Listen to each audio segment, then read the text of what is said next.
kulanti wacan oo wanaagsan daawadayaasheeda qiimaha iyo qaayaha meel walba dunida daafeeda ka joogteen ku soo dhawaada Mansoor Media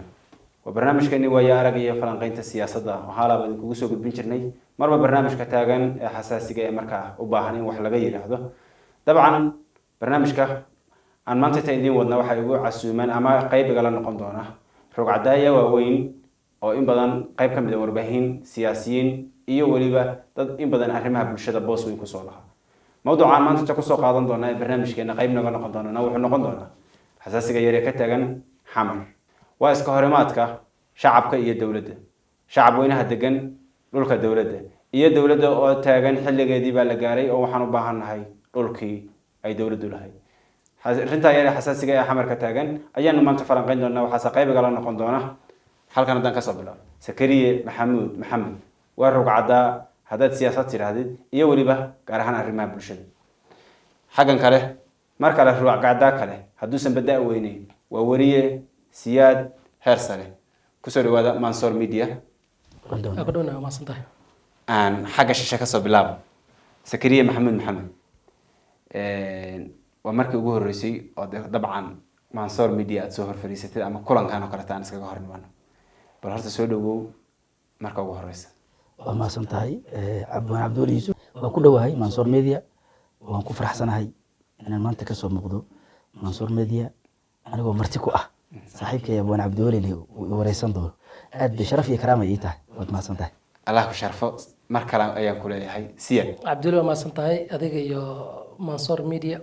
sidoo kale waan ku faraxsanahay inaan mar kale aan ka soo wado muuqaal si wada jira Mansoor Media oo dabcan ah madal inta badan soo saarto waxyaabaha kala duwan ee u baahan yihiin bulshada hadii ay ahaan lahayd madadaalinta iyo sidoo kale wacyigelinta iyo sidoo kale in ay bulshada wixii cusub la wadaagto oo ku dhawaay mar kale waa ku mahadsantihiin haddaan uga nimaano intaas sidaan hore u soo sheegnay maalmaha ugu dambeeya xamar waxa ka taagnaa arrimaha xasaasiya oo kow ka tahay marka laga yimaado khilaafyada kale siyaasadda oo mar walba iska soo noqnoqda tan waa mid ka duwan tii horeeto waa iska horimaad ama is afgaran waa shacabka qayba ka mid ah aan dhahno magaalada Muqdisho iyo dawladda xamar waxa lagu tiriyaa beeskeeda ugu weyn ama saldhigeeda ugu weyn waa magaalada Muqdisho shacabkeeda ay xukuntaa ay sida runta u xukuntaan waxa lagu tiriyaa shacabka Muqdisho waxa ka soo yeeraysa qaylo iyo ama qayladaan ama hadalla aan u qumanayn sida dadka soo dafaac caalamka ku sugan ay ka filanayeen waxa soo jiray in waxyaalo badan oo in badan soo riixtamay way jireen laakiin hadda mid taagan biliska Soomaaliya ayaa waxay codsanayeen in dhul ay deganayeen dadka shacabka ah Sakariye aan ku bilaabay Sakariye bal horta xogta ugu horeysa intaan la gaarin qaylada dadka shacabka iyo xiriirka Muqdisho iyo shacabkeeda ka dhaxeeya intaan la gaarin dhulkan iyo arrintiisa maxay salka ku haysaa aad baa u maasantahay Abduliyow horta dhulkan waxa iska leh hay'adda booliska iska leh hadda maanta qaylada iyo doodu ka taagan tahay waa dhulkii dabdamiska dabdamiskan hadda maanta laga hadlayo Saybiano dabdamisa ka horeeyay dhowr bilood ka hor boondeer ku yaalo hay'adaha booliska u soo baahdeen dadkii deganaa way ka baxeen si dhib yar runtii annaga maanta dhibaatada ugu weyn ee haysaa waana maanta imtixaanka dawladnimadan ay marayso shacabka iyo dawladdu wali islama arkaan aragtida sida ku quman ay ahaan lahayd sida caadiga markii dawladdu dhulka danta guud loo soo baahdo idaaradda marka iska leh dhulkaas waxay soo saaraan wareegtooyin la soo saaraa dadka waxa la siiyaa digniina la siiyaa waxa loo siiyaa notice la siiyaa marka notice-kii dadkan la siiyay uu ka dhamaaday sometimes waxa dhacdo in extra notice loogu daro sida hadda taagan oo kale haddana marka uu dhamaado yani waxa cajiib ah marka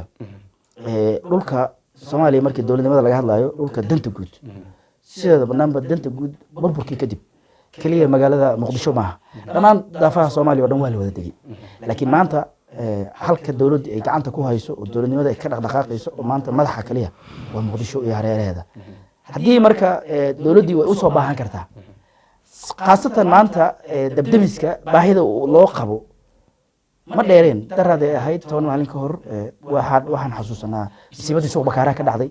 dadyo badan ay ku hanti beeleen waxa la waayay loogu gurmado yani meel kayda oo dabdamisa oo ka fargareyn karta dhibaatada meesha ka dhacday yaa la waayay haddii marka hay-addii booliska ay tiraahdo maanta waxaan u baahannahay dhulkii danta guud oo dabdamiska lahaan jiray si arrintaas loo qalabeeyo loo dhiso asaasiyaadkii dabdamis u baahnaa si magaalada marka gurmad loogu sameeyo dadka waana wax dhammaan magaalada muqdisho ay u baahan tahay maanta in la helo xarumo dabdamis oo wax faa'iido noo wada leh laakiin dhinaca kale waa laga aragti xumeeyey waa laga suurad xumeeyey danley baa ka dhex faa'iidaysanaysa sometimes waxaa arkaysaa nin siyaasiya ama nin garyaqaanan aha dhahaya ku andacoonaya dadkani xaq dowladda haddii usoo helo ayaguna waxay xaq u leeyihiin in dhulka dhul loogu bedelo lahaanshiyo qof wax haysta wax loo bedelaa laakiin qofaan waxba haysan maxaa loo bedelaa anu soo noqono aad iyo aad anoo kugu soo noqon doona saaxiibkii siyaad weriyaa tahay dhinac marka laga fiiriyo gaar ahaan wad u dhundulosha mawduucyadan oo kaleeto iyo dabcan mawduucan hadda maanta taagan dhulkan dabcan waa la isla garanayaa cidda iska lahayd lahaanshihiisa dowladda Soomaaliya soo ayadu dhulka la degan yahay dadka shacabka degan yihiin iyo midkan danta guudaba ayadu haday wada leedahay maxaa diidaya dadkan shacabka ee dhulkan degan ee qeyladaanta ka siiyaysa dhowr iyo 30 sano deganaa in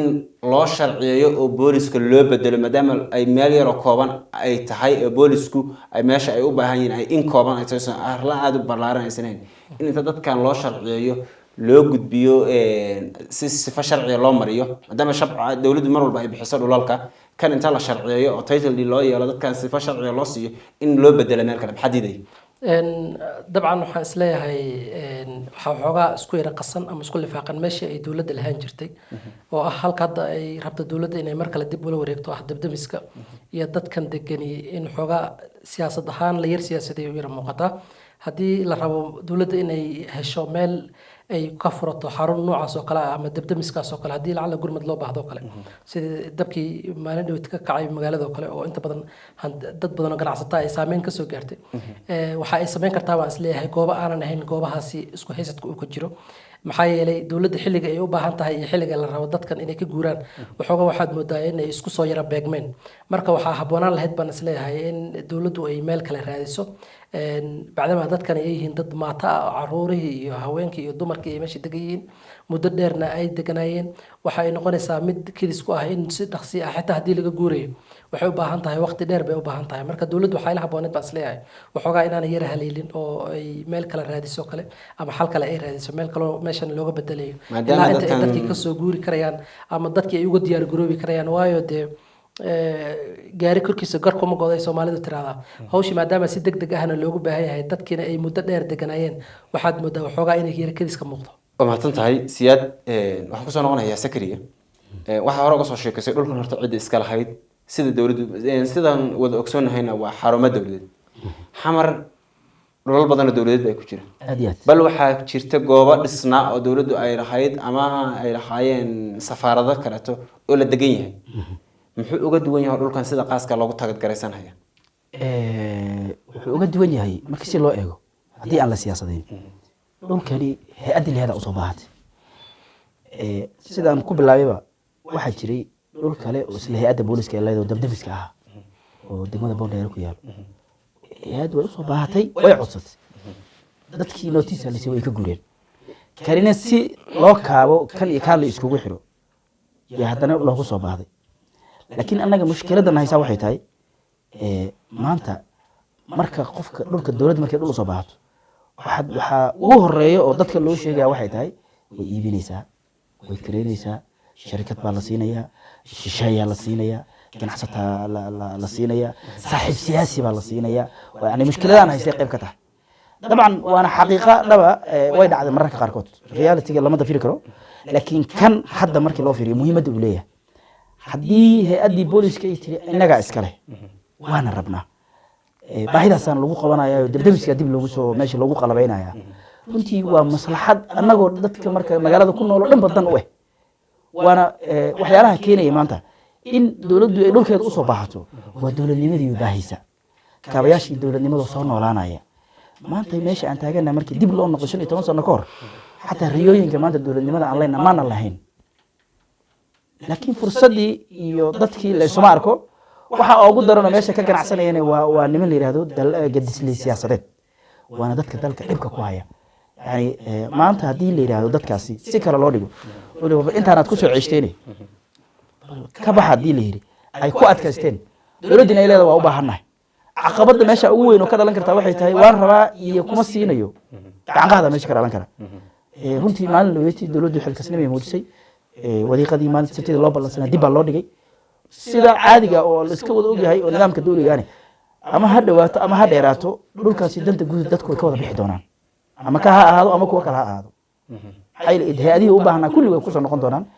wasaarado badanaa loo soo baxday waa laga baxay bangiyaa loo bahda waa laga baxay safaarado shisheeya lahayeena loo bahda waa laga baxay kanna kuwaasi kama duwana laakiin dhibaana haysto wixii waa la qabiilaynaya waa la siyaasadaynaya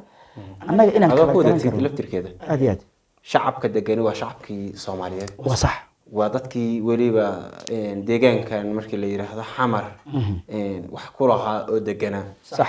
qoonda ahaan markii la waayo beelaha Soomaaliyeed markii hadda nidaamka 4.5 wax lagu qaybsadaya walaal xamar ay centerka tahay oo la wada degan yahay haddana dadkii deegaan ahaan ugu dhawaabay oo maalin socodka ku iimaan karay xamar ku iimaan karay ayagoo saas tahay dadkaasi miyaysan ka mudnayn in wadiiqadan loo maray wadiiqa ka duwan loo maray oo moodid hadeertaan in laga bixinayo humaag siyaasadeed oo loo gelinayo sida hadalkaaga qayb ka mid ka dhawaysay in ragaani dad siyaasiyiin ay gadaal ka riixayaan maxay saasay dadkan shacabka siyaasadda xiriirka kala dhaxayso oo ahayn dadkan dad danyaro oo dhulkan deganaa oo muwaadiniin Soomaaliyeed ay yihiin dhulkuna dhul dawladeed oo ahaa waa masada Cabduliyow hadda dadka degan dabdamiska Saybiano dawladda dhul kale dan guud tirsi deganaada oo meel kale ku yaalo way diideen أنا مرة كقار قف كدوق ما لهان كرو مركي هذا واحد هذا الله هين عاد حفظ قف دوق لما تيجي دولدي وحي ترى أنا كرواخسن أنا باهيدا ماشي كجرت يدرفا إني ديدايا أنا هذا التسكة جورتان أمريكا لا دكتان فالدول كرو دم جود الدول دول رايات عن الله بحنين يلي تيجي اللي نسينا يا تجا لكن مسيوي ماشي كتير وحي كنت على تذكر ماشي تجن الدرفا يدنير تكوه وحكبضن كو غريا قروح بدن ka dhistay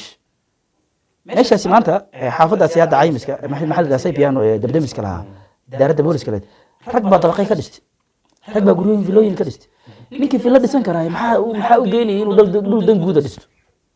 soo ma qurux badnayn inuu meel uu milkiileeda leeyahay gato uu dhisto طبعا waxa laga yaabaa shalay markii la siin hayay oo ku soo noqonaya iyadoo ku soo noqonaya طبعا waxa laga yaabaa xilligeeda markii la joogo xataa laftirkeeda inuu ku jiray ama dad siyaasadda laftirkeeda ama dawlad ka horeysay inuu amara ama miyuusi jiri karin ballanqaad lagu siin karo la dhihi karo dhulkan waa dhul shacab laga dhigi doona wallahi hadda sida muuqato hadda inta aan ognahay dhulkii wasaaradda howlaha guud lahaan jirtay oo kale intadii maamuli jirtay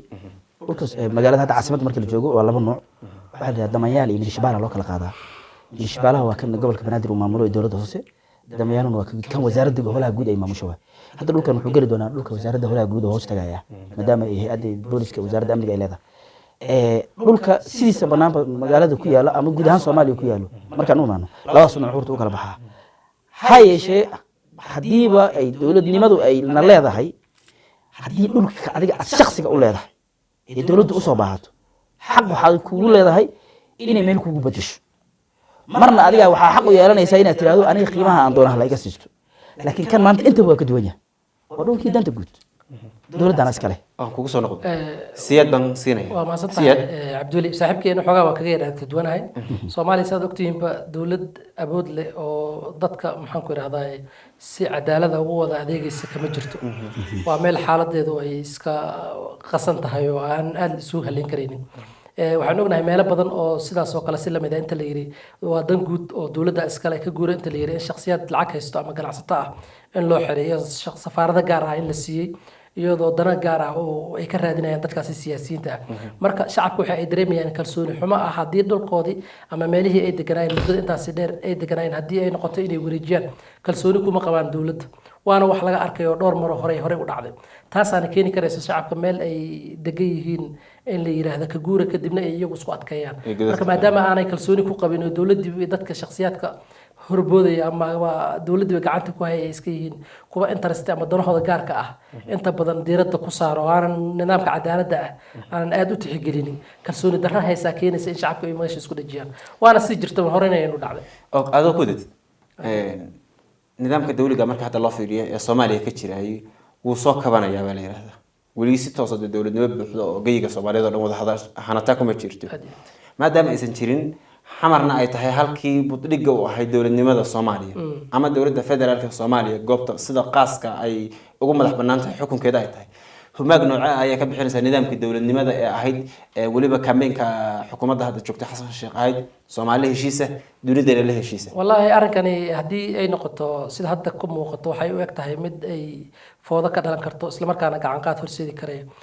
dadkan way iskala qabsadeen ama way u fududahay inay gacan qaad sameeyaan waayo dee meesha habeen iyo maalin baa la isku dilaa oo cidii doonta iyo argagixisada ayaa maxaan ku irahdaa dadka ku leeso dhibaatooyin badan baa ka dhaca damaanad qaad dowladda ma siin karayso awoodna uma laha in ay maxaan ku irahdaa qofkaasi ammaankiisa sugto si la mid ahna ay dhul siiso dhulka haddii ay siiso cid kale oo laga yaabo inay horay deegaan ahaan u lahayd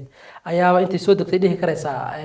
ma degi karto dowladda amarkeedana kama shaqayn karo marka maadaama dowladda awoodeeda iyo maxaan ku irahdaa capacity dadkaas oo dhan ay ku wada qaabili karayso isla markaana ay ku xukumi karayso ayna ku kala leexin karayso amaradooda iyo wixii ka imaado reaction ah maadaama aanay tabar u haynin waxaa ila haboon in ay halkaasi ku degdegin oo dacabkaasna aan laga qaadin marxalad kale talaba waxaan rabaa inaan ku darsado saaxiibkiisa aad u wanaagsan yahay aragtiya qaar horta waa kuwa waaqic soo dhacayo jiro sax in dadku ay didsan yihiin ay aragti ahaan qabaan dhulkan dilladii ka qaado dadyo kale la siinaya sida dhacday laakiin si walba markii loo keeno waxaan rabaa wax walba dowladnimada ka asala ama tabar daraato ama ha tabar roonaato dowladnimadu waa wax ina wada anfacaya waana wax ina wada jiraya laakiin mushkiladda hadda maanta taagan weliba khaasatan dhulalka ka taagan waa imtixaan dowladda ay mari doonto maxaa yeelay dhammaan sida badan wasaaraduhu way isdul saaran yihiin wasaarad waxaa arkaysaa xarun wasaaradeed oo 5 wasaaradood kale ay ku dul shaqeeyaan macnaheeda ma 5 wasaarad inay xarumo lahayn way leeyihiin xarumo waxaa u diidanaa sababa amni inay ku degaan goobahoodii laakiin maanta magaalada caasimadda muqdisho dhammaan wasaaradaha dhul wasaaradeed oo wasaaradda uga cabsanaysa amni darre inay ku dhisato ama ay ku degto horta ma jirto laakiin annaga waxaan ka rabnaa dowladnimada maanta hadday dhulkeeda danta guud loo soo baahdo shacabkana ay degan yihiin maxaa yeele dowladdu waxay dowlad u tahay shacabkaas oo muwaadiniinta xaqay u leedahay inay ka saarto laakiin haddii lacal ay dhacayso sidaan soo aragno mararka qaar in la kireeyo ama ganacsato laga kireeyo ama shacab laga kireeyo waxaa xaq u leh in ayaga laga kireeyo waxaan intaa ku darsanayaa 10 sano ka hor waxaa jira dhul dowladda hoose ee gobolka banaadir xamar iska lahayd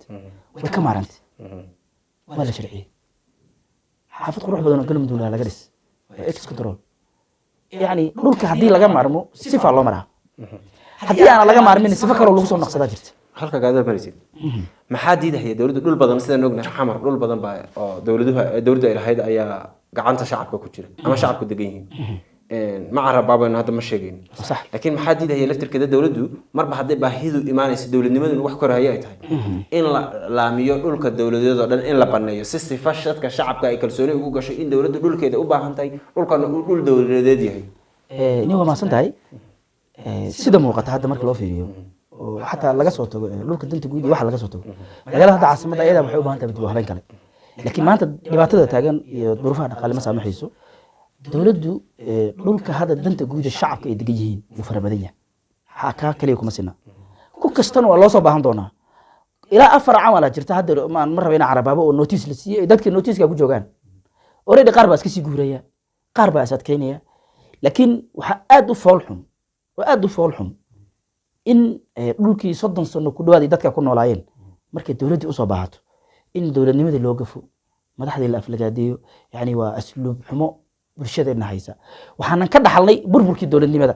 yani inaan qiyamkii iyo qaayihii dawladnimada aysan dadku wada arakinba yani xadgudubyada la isticmaalay markii loo eego hadda yani wax aad u qurux badan ma annaga halkii ay ahayd inaan garwaaqsano dawladda maanta maadaama ay dhulka u soo baahatay laba arrin midood inay dhacdo in dadkan sida hadda la siiyay dhulka dan guud oo la dejiyo oo dagay diideen waa mid kala jirto waan guureynaa waxaan ku guurno hana la siiyo iyadana waa option kale oo dawladda ay ku qasban tahay inay muwaadiniinteeda ku garab istaagto ku kaalmayso intii tabarteeda okay ku soo noolay siyad aad ana waxaan isleeyahay sinaba maxaan ku irahdaa kuma haboona hadda dadkaasi inay ku guuri karayaan sababtu waxay tahay dadka Soomaaliya waa og tahay Soomaaliya dawlad kama jirto inta badan baahiyaha shacabka marka leedahay dawlad kama jirto calashaan waxaan ka wadaa in aanay dawladii lahayn awood mid dhaqaale iyo hadii ay ahaan lahayd mid sugid amni ba hadii ay ahaan lahayd waxaa jira Soomaaliya dad badan oo taajiriin ah oo hanti ku haystay kuwaas oo wadanka isaga soo qaxay kadibna la biliqaystay ama la qaatay hantidii ay hore ugu lahaayeen oo ilaa haatan weli ka daba meereysanaya maxkamadihii iyo nidaamkii sidii ay ku heli lahaayeen guryahoodii oo meelo badan oo laga yaabo in maxaan ku idhahdaa dacwadaasi ay tagtiba aanan ilaa hadda weli hooshii ka dhaqaaqin oo dadkii hantida iska lahaa gurihii ama dhulkii ay deganayeen xoog looga haysto marka waxa ay isku sii ballaarinaysaa dhibaatooyinkii iyo caqabadihii horey usii jiray oo dhanka dhulalka ku aadanaa waxaa ilaha boomba isleeyahay in dowladdu ay la timaado nidaam cadaaladeed oo dadkana tusinaya kalsooni soona jiidi karaya qofkana ku kalifaya in uu dareemo waxoogaa wadaniyad ah laakiin ilmaha aabahood wixii uu sameeyo ay had jeeraale cunuga hadii uu arka aabihiis markuu subax soo kaco aabihiis ururti salaada subax tukanaya kadibna kitaab akhrinaya uu ku weynaado sidii wadadii buu maraya laakiin aabihii salaada ka tagayso iska jiifado arka isagana wax laga fili karay waa dareemi karaysaa marka waxaan isleeyahay badi dowladda ayaanan kalsooni badan lagu qabin waxaa marka haboon in ay dowladdu iyadu dib isugu laabato nidaamkeeda cadaaladda iyo garsoorka maxaan ku idhahdaa ku laabato dadkii dhulka laga qaatay ama hantida looga qaatay oo dadkaanba iyagaba arkayaan in ay cadaalad helaan ay dareemaan nidaam dawli ah inuu meesha yimid laakiin dadkii haddii ay arkayaan musuq aad u ballaaran haddii ay arkayaan shakhsiyaad iyaga danahooda keliya ka fikiraya oo aanan bajirin dowladda midkii ugu weynaaba uusan ka fikirayna dan guud iyo wadaniyad u malayn maayo askarigeeda ama midkeeda ugu yar inuu ka shaqayn karo wax wanaagsan adaa ku wadatin shacabka Soomaaliyeed mudday dowladnimada sugayeen had iyo jeer waxa la yiraahdaa dowladda way soo kobcaysaa ama way soo koraysaa laftirkeedu maysan shacabku laftirkooda laga dowladda aysan ka midnayn inay u dulqaataan ay u dhimriyaan iyagoo ugu turaalinaya dowladooda garanaya duruufaha ku hareeraysan inay ugu dulqaataan oo aqbalaan oy la degaan xaaladaha ay ku jirto ayagoo dareemaya dafteedu inay qayb ka qaataan furitaanada iyo fududeynta adeegyada shacabku waxay wax dareemi karayaan markii ay arkaan indhahooda indhaha waxay ay qabtaan ay dadkan cashar ahaan u qaadan karayaan hadda waxaad maqlaysaa elboorka kale dadka marka ay rabaan inay ka dhoofaan oo kale waxaa jiro kambaniyaal gaar ah oo shakhsiyaad dowladda ay leeyihiin oo lacag dheeri ah $9 $8 khasab intay kaga qaadaan elboorka iyadoo aad gacanta intaad ku qaadato baagaada xitaa aad geli karaysid aad qaadatay taas marka waxay ku cadeynaysaa shakhsiyaad wax loo baneeyay iyadoo laga faa'iideysanaya nidaamka dawliga ah marka inta ay jiraan caqabadahaasi oo malayn maayo wax badan inay hagaagayaan waxaan rabaa inaan raacsado Antonio sheekadu ma sahay nidaamyada hadda siyaad u sheegay horta ma dhihi karno maanta dalkeeda dowladda ma jirto dowladda ka jirta waana tan aan baahida u qabnay dowladdu way jirtaa sidoo sheegay laakiin meelaha uu taabtay galdaroolada adiga miyaysan ku muuqan aniga ima muuqda markii si loo dhigo waxay rabeen inuu muuqanin hadda markii dhulka danta laga hadlayo waxaan xasuustaa rag saraakiila oo taliyaal ciidana yaa laga saaray dhul dowladeed dhowr bilood ka hor ma dheera waa saraakiil ciidan taliyaal ciidan ay ku jiraan taliyaashu ciidanka afarta qaybo ciidanka laga kooban yihiin way kala kuliyeen dadka shacabka saraakiisha ka sharaf badnaa kamana madaxda ay sheegayna laakiin waxa lagu kala duwan yahay garashada dowladnimada tan uu sheegay walaalkii runtiis laakiin meelo waxa jira anaga hadda qofka airportka galaya iyo inta ka soo baxaya in yar oo dhowr 2 kiiloomitir 3 kiiloomitir u dhaxaysa oo saas laga qaado dunida hadda aan ku noolnahay meel waxa jira trooliga lagu qaato baaga la iska kireeyo waxtaasi wax issues ka cad common way annaga laakiin maadaama wadankan u burbursanaa muddo hadda aan ayay soo kabanayno tartiib u soo kabanayno oo ay dowladnimada soo tis qaadayso dowladda waxa laga baahan yahay dulqaad laga rabaa shacabka waxa laga rabaa inay lahaadaan garasho waa tan maanta maqan shacabkina malaha garashadii markii dhulkii dowladda loo soo qaaday dowladdiina ma dulqaad badno baahidii markaa u muuqatay bay arkayaan oo ay si nooga meelan karayeen shacabka ani waxaan isleeyahay aan ka dhexgalay saaxiibkii shacabka mar haddii cashuur badan laga qaadayo wax saafis oo loo sameynaya ama adeeg bulsho uusan jirin haddii aanan wadadii loo hagaajinaynin haddii aanan wax iyaga danahooda aan laga shaqaynaynin haddii aanan inaba qorshahaba dowladda qorshahaanba u qaadanaynin wax shacabka faa'iido oo usoo xaroonaya dowladdii ay noqonayso mid cashuur un qaadayso wax badan oo faa'iido ah ma soo geli karaysaa isleeyahay waa mahadsantahay soo ma jiraan laftirkeeda dowladdu haba yaraadeen aysan jirin meelaha qayb ka mid ama wadamada qayb ka mid oo kale aysan la tartamin service ay dowladdu bixiso sida waxbarashada ama waxa institutionadan kale security-ga iyo caafimaadka la xiriira Soomaaliya waxbarashadeedu waxyaalo badan bay jirtaa horta dabcan ay dowladdu ay wax ka qabataa laakiin marka loo eego dadka canshuurta laga qaado inta badan iyo adeega loogu bedelo dabcan canshuurta dadka laga qaado in lagu maamulo loogu talagalay wax badan oo adeeg hoo muuqdo oo dawladda siinaysa shacabkana kalsooni gelin karay uma muuqdo marka waxa ay u baahan tahay mabda guud oo dawladdu ay isla qaadato ah in dadkii maxaan ku yiraahdaa meel loo yeelo meel ay degaan maxaan ku yiraahdaa kadibna caadi loogu bedelo meesha ay deganayeen loogu bedelo halkii kale ama ay kusii sugi lahaayeen ama inta ay kaga gaarayaan xitaa in waqti la siiyo ugu yaraan aragti guud markaan kusoo koobno guntiga gabagabada barnaamijka ayaan joognaa maxaa xala soomaaliya dowladnimada ka jirta waa soo sharaxnay iyo qaabka hadda maanta ay marayso shacabkiina waad arkaysaa waxaanu wada dareemaynaa xilligan dowladda xasan sheekh kambeynkeedii ahaa soomaali heshiisa dunidana la heshiisa inuusan muuqan hadday noqoto maamul goboleedyadii iyo dowladda federaalka oo kala tagtagay hadday noqoto shacabkii dowladda weliba ay sida qaaska u xukumaysay oo kala tagtagay iyadoo muuqato weliba maanta in mar labaad dhiilo qabiil iyo cod qabiil lagu hadlahayo ama siyaasiyiinta ama warbaahin kala ha isticmaashay cod qabiil uu soo yeerayo beel loo isticmaalayo ishuuyada jira maxaa xala waa maasantahay saddex arrin baan kusoo ururiyo hay soo noqon waa midda koowaad maantay qofka qabiil u durbaantumanaya dib ha u noqdo garaadkiisa xiliyo qabiil muxuu inoo taray dhowr iyo 20 sanadood muxuu inoo taray waxba laakiin dowladnimadeenu haba taageeraatee maalinba meel bay taagneed maanta amni in lagu naaloodo lagu riyoodan maraynaa waa ka gudubnay waxaan ku riyoonaynaa maanta in khayraadkii dalkeena ku jira la soo saaro yani dowladda bedeli doonto fursadaha ay tan haysto way kaga fiicnaan doontaa insha Allah laakiin tan maanta taagan sida aad ka dhawaajisay oo ahayd orahdii madaxweynaha uu kusoo kaambeeyay Soomaaliya heshiis dunidana la heshiisa waa sax laakiin dhibka ugu weyn oo haystaa waxay tahay dadkeenu waxay ku soo noolaadeen jiilka waliba hadda jira qayb iyo xukun waana tan la rabay in laga guuro si looga guuro marka waa in dadkii dowladnimada la baraa meesha ugu quruxda badan ee laga bari karana waa idaaradaha tacliinta waa in goobaha waxbarashada lagu soo daraa علوم dadka lagu baraya ardaydaasi dawladnimada faa'iidada ay leedahay macnaha dawladnimada si ay u gartaan marxaladahan oo kale markay imaado aanan loo isticmaalin durbaanka qabiilka loo isticmaalin aan loo isticmaalin durbaanka siyaasiga ma gudbaha ah ee soo shaqo tagay waa mahadsantahay ومسيح صاحبكي وضمين أنا waxaan isleeyahay wajiga maanta shacabka xamar ay dawladdu kula dhaqanta ay ku soo dhaweyn karaan kuwa Kismaayo iyo Garowe iyo Hargeysa jooga hadii shacabkii aanay dawladda ka helaynin nidaam iyagu raali gelinaya danahooda ka fikiraya u daneynaya dadka masaakiinta ee danyarta sixir bararka Soomaaliya heerku marahayd dadka dhan way ka wada dhalagsan yihiin looma turo lama fiiriyo maciishada dadku soo degaysa dadka masaakiinta lagama fikiro wax badan oo bulshadaasi dawladda ay u qabato ugu yaraan muuqdo oo hal iyo laba la dhihi karaya ma jirto marka waxaan dhihi lahaa dawladdu sawirka ay shacabka gudbinaysa ha wanaajiso dib ha isugu laabato waxyaalo badan waxa ka bedesho kadibna shacabka iyaga taageeray waa maasantahay marka leh barnaamijkeennii falanqaynta siyaasadda iyo waya arag waxaanu maanta marti ugu ahaa sidaan hore idinkugu sheegay Sakariye Maxamed Maxamuud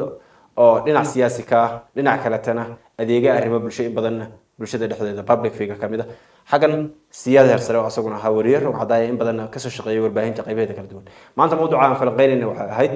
dhawaqa iyo dhilada ka soo yeeraysa xamar iyo dawladda federaalka iyo shacabka iska hor yimid oo ay ka yimaadeen goldololo sidana la socoteen waxaan ku soo qaadanay mawduucana meelo runtii aad u muhiim ahayd oo u baahnayd sida ay walaalahayna kusoo gabagabeeyeen ama saaxiibada ay kusoo gabagabeeyeen ahaa isdhexgalka dawladeed wuxuu ku imaan karaa oo isu tunaasul موضوع صحيح انت كوي مان دونه وانا ابو عبد الولي يوسف iyo Mansoor Madiyo idinkaga tagayna sida iyo nabadgelyo